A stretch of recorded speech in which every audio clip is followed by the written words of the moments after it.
দেখো বন্ধুরা, না শেয়ার করে পারলাম না। শরতের পেঁজা পেঁজা মেঘ কীরকম আকাশে দেখো। তো এইটাই মনে করাই যে সামনে দুর্গাপুজো আসছে কিন্তু।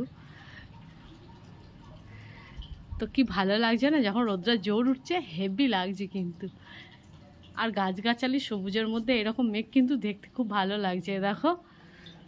আর মেঘ আকাশে কিন্তু মানে মেঘ নয়, কালো মেঘ আছে কিন্তু। হ্যাঁ, সাদা মেঘের মধ্যে মাঝে মধ্যে কিন্তু কালো মেঘ আছে। আর মেঘটা দেখো আস্তে আস্তে ধীরে ধীরে কিন্তু এগুচ্ছে।